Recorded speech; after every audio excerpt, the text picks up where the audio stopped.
अमेरिकी pharma company Pfizer की corona की दवा पैक्सलोविड को अब मेडिकल की दुकान से भी खरीदा जा सकता है।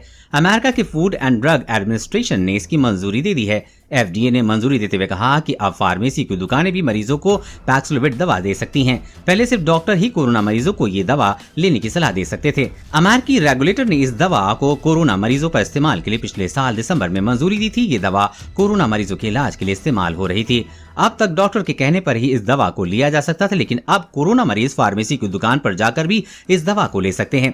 पैक्सलोविड कोरोना की दवा है जिसे फाइजर ने बनाया है।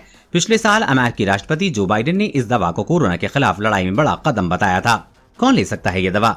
ये दवा अभी सिर्फ उन मरीजों को दी जाएगी जिनकी उम्र 12 साल से ऊपर होगी और जिसका वजन कम से कम 40 किलो होगा। इसका मतलब ये हुआ कि अगर आपकी उम्र 12 साल के ऊपर है लेकिन वजन 40 किलो से कम है तो ये दवा नहीं दी जाएगी।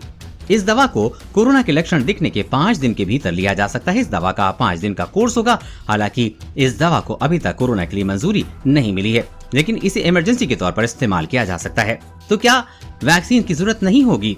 ऐसा नहीं है। पैक्सलोविड कोरोना की वैक्सीन का सब्स्टिट्यूट नहीं है। ये बस कोरोना की दवा है जो इसके इलाज में काम आएगी। वैक्सीन कोरोना से बचाने में काफी हद तक कारगर है। कितनी सुरक्षित है दवा?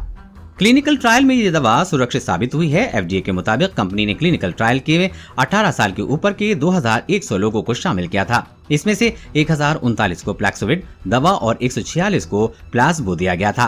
नतीजों के मुताबिक पैक्सलोविड मरीजों के अस्पताल में भर्ती होने और मौत होने के खतरे को 88% तक कम कर देती है। इसके अलावा जिन लोगों को पैक्सलोविड दी गई थी उनमें से वो 0.6% है जिनके अस्पताल में भर्ती होने की जरूरत पड़ी या मौत हो गई। वहीं प्लाज्बो कैडेट में से आंकड़ा 6% का था। इस दवा के साइड इफेक्ट क्या हैं? इस दवा के भी कुछ साइड इफेक्ट हैं। FDA के मुताबिक इस दवा को लेने के बाद टेस्ट गायब हो सकता है। डायरिया, BP बढ़ने और मांसपेशियों में खिंचाव जैसी समस्या आ सकती है।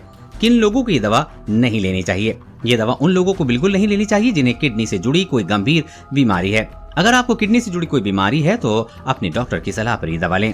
हालांकि FDA ने चेताया है कि किडनी की बीमारी से जूझ रहे लोगों को इस दवा के इस्तेमाल से बचना चाहिए। क्या भारत में भी है ये दवा? नहीं, भारत में अभी पैक्सलोविड का दवा का कोई मंजूरी नहीं है। अभी सिर्फ इसे अमेरिका में ही मंजूर किया गया है। कोरोना वायरस और कोरोना वैक्सीन से जुड़ी हर अपडेट पाने के लिए चैनल को सब्सक्राइब करें।